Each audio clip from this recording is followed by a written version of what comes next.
So I'm just going to be stropping during this video just to entertain my hands and hopefully occupy your eyes. I'm not sure why people would rather be talked to than written to, but here we go, I guess.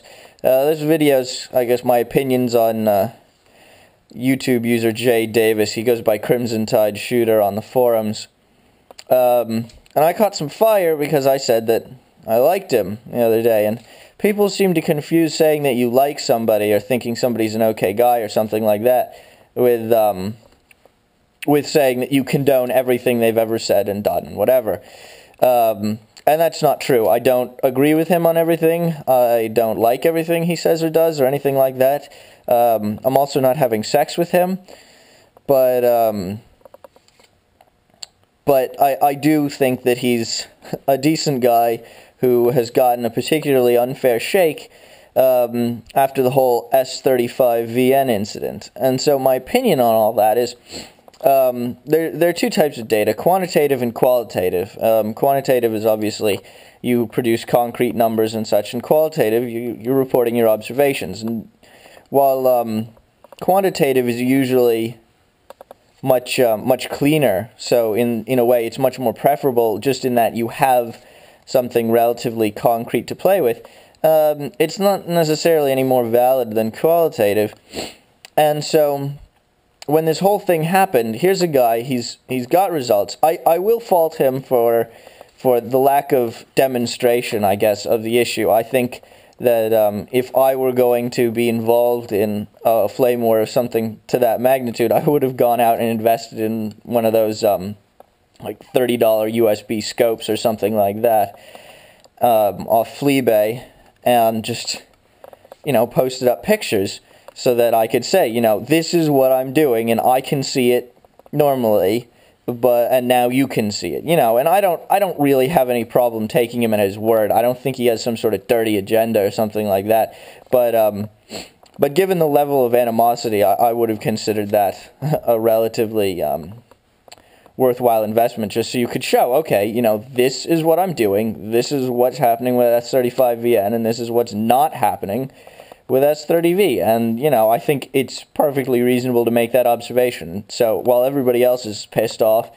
he didn't actually do anything wrong. The other thing I'd like to say is that the people who came out and, trashed him, said that he was wrong, were Sal Glesser and Chris Reeve, and they did their work with a catcher machine, and that's not bad necessarily, but everybody says, well, they released the catcher data. Well, they didn't actually release the catcher data. Catcher data isn't Sal saying, nope, we don't see anything. Catcher data is a curve. It's quantitative. It's numbers. And so you're not releasing catcher data if you show up and say, oh, the catcher machine found that there is no significant thing, blah, blah, blah, take my word for it. The catcher data is posting a thread with images, graphs, charts, what have you, that show what the machine actually produced. And so this argument that, well, he's wrong, I don't see it. I see he produced some data, and there's no such thing as wrong data.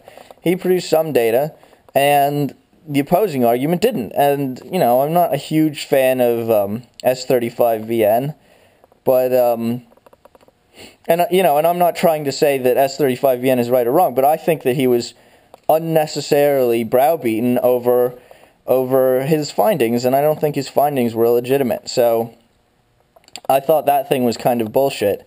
And now anytime, Crimson Tide Shooter pops up, everybody goes, oh my god, it's him, the S35VN guy, and it's totally ruined his reputation. And that's kind of, in my opinion, is kind of annoying. I didn't think his tests in general, his cut tests, were the most empirical, necessarily, but there's a difference between comparing edge retention by cutting rope and cutting rope and finding edge deformation, which should be considered pretty grossly abnormal.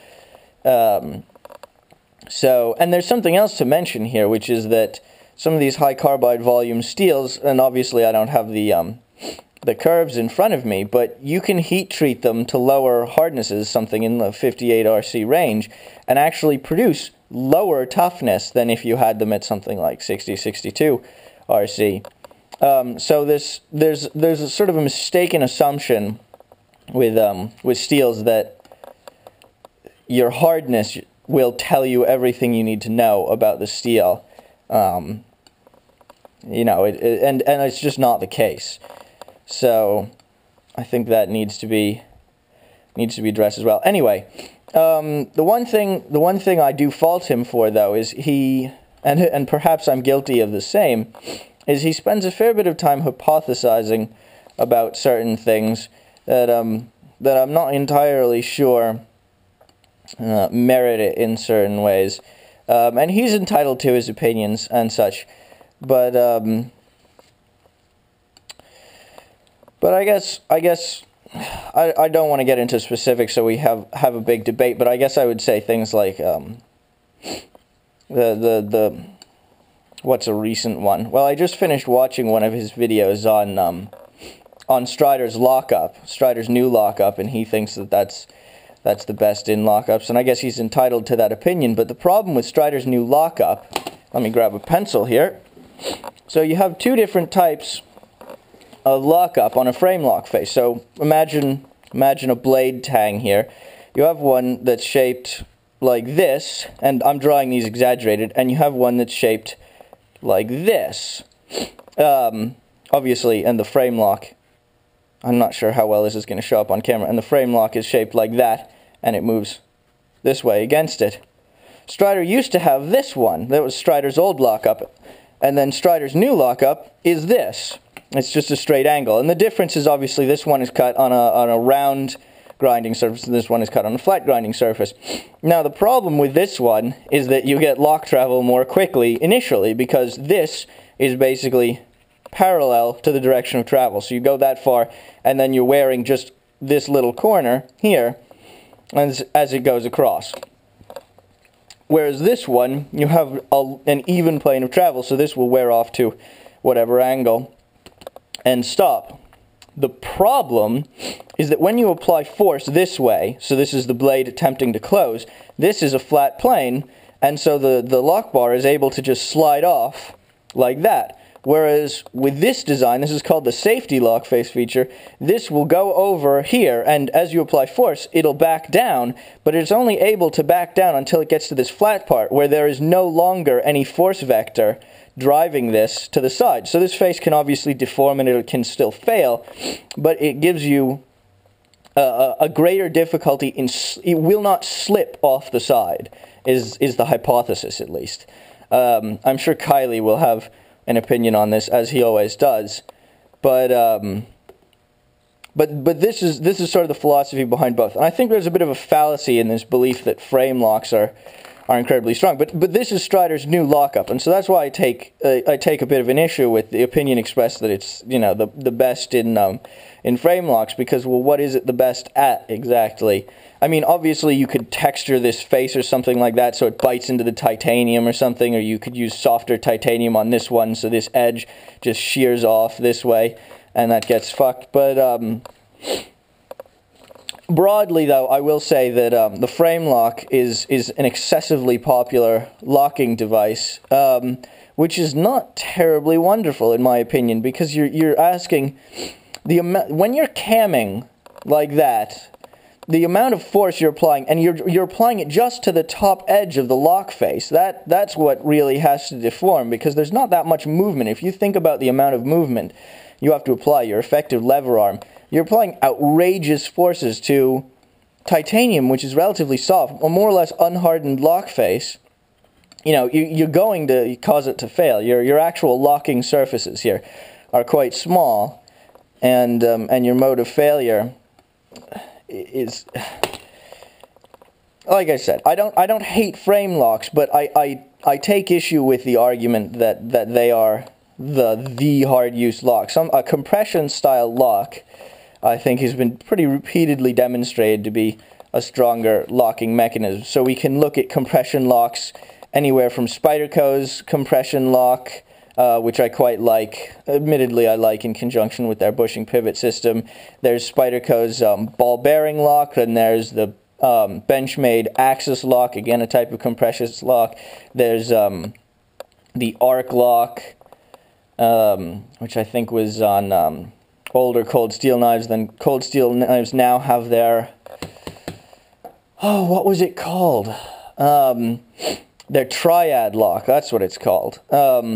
Locking mechanisms like that, and all of these, while you can debate aesthetics and such endlessly, they, again, I don't have data in front of me, but it's pretty easy to see how load-bearing surfaces are significantly larger, stresses are better distributed, and they're just simply less likely to fail and more able to tolerate and recover from high-impact loads. So, broadly speaking, this is. So, gosh, I just lambasted him for making comments without presenting data, and now I'm doing exactly the same thing. Well, I'm nothing if not a hypocrite, I suppose. But the reason frame locks are so popular, in my opinion, is because from a knife maker standpoint, they're quite easy to produce. So instead of having something relatively involved inside the blade, you have one piece, you reduce the number of components. You have one piece, and you make 2 straight cuts in it, right? You have your frame here,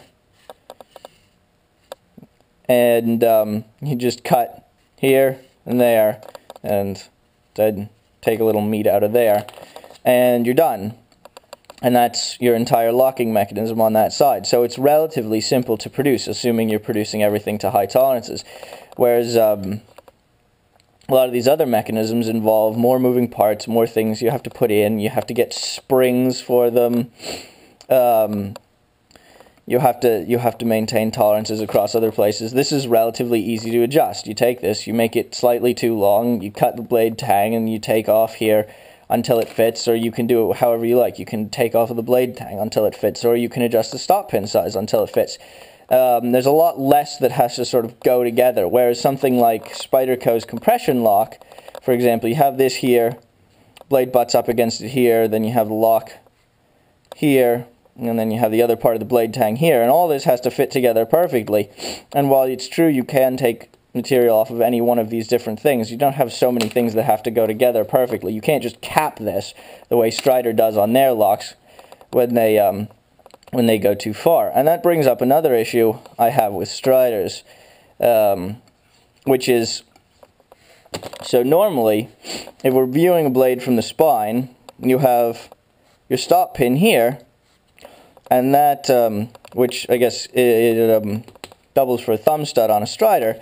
You have your pin there, and your handles here, and your pivot, and your handles interface on both sides of the blade with the pin. So that means when you're applying an upward force on the blade, you're applying an even force to both sides. And so that even distribution of force keeps, you're applying force only basically downward on your pivot pin. But what happens is Strider, because they have just straight G10 on one side, which really, if you think about it, is actually a cheapness issue, because putting a liner in will take more machine time and cost more effectively. They take that out, and so they maintain a gap. So when you're applying force on a Strider, what you're, this upward force on the blade, what you're doing is not applying force evenly to both handles, you're applying it to just one pin. So now you're applying torque. So now the blade wants to actually drive this way as you're applying upward force to it, up out of the cardboard I'm drawing on. And so I've always wondered how that will actually fail. I've seen people do lateral tests on Striders, but I've never seen somebody do a vertical test. Obviously, it will twist under load because you have a thin piece of titanium here, and you have a thin piece of G10 here, which isn't tolerating anything, and I think what you're going to do is you're going to be putting torque on the pivot pin until the G10 on that side fails. But I don't know, and I'm not willing to pay $450 or so to prove it. But I would be very interested to see somebody post, and I give Jay Davis huge credit for this, he says he's willing to do this, post a video on YouTube of somebody abusing an SNG or an SMF in a controlled manner until you find out it can either tolerate whatever amount of force is required of a tactical problem-solving tool, or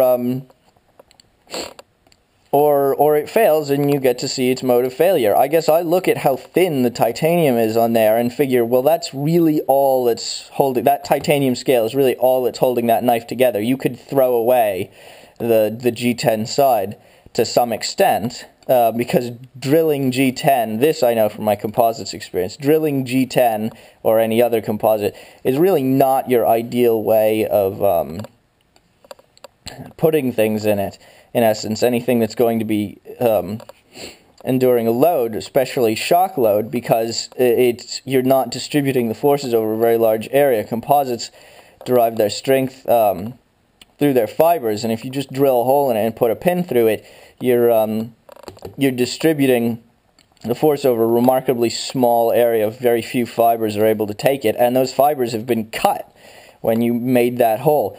It can, in theory, be stronger if you were to mold that in place, but obviously they're not doing that. So that's my thing on that. What can I summarize this rant as? I guess I can summarize this rant as, I like him. I think he's not a bad man. I think he's a good man. I think he's trying to do, good things for knife buyers, for the knife community. I don't think he's some sort of force of evil. I don't think he's a troll or a force of incompetence or anything like that. I don't agree with him on everything, but I don't think he's a bad guy, and I think that it's a real shitter that everybody, obviously not everybody, but that so many people have such issues with him, and that his reputation has been dirtied so from this S35 VN thing, which is a pretty good shit show start to finish, quite frankly. So I'd like to see him. I'd like to see people have a better opinion of him and hold him in a little higher regard. And I would like to see him going back to doing testing. I mean, I'd quite frankly like to see him, if knife testing is going to be his thing, I'd like to see him build more empirical rigs to do his work and document it a little bit better. But at the same time, I can't really point fingers there, can I? Because if you want to see my work, you're certainly not going to see me edit it into a video, because I don't do that. So, pot calling kettle black. I hope he doesn't take J Davis, if you're watching this, I hope you don't take huge offense at all this. It certainly wasn't meant to be a tirade to take a shit on you. I'm hoping that the people who watch this might take a little more time to think about why the things that were said about you were said, and that and take a little more time to sort of think on why, when somebody comes out and says, oh, it's him again, why they're saying that, and that you should take, even somebody who's been wrong can say something that's right, and I'm not saying that you've been wrong necessarily, and vice versa, and I just think that people should judge his ideas, along with so many others, based on their individual merit to a great extent, rather than immediately assuming things. So I guess that's the point. Sorry for making you guys watch this. I'm sure this is horrible to watch.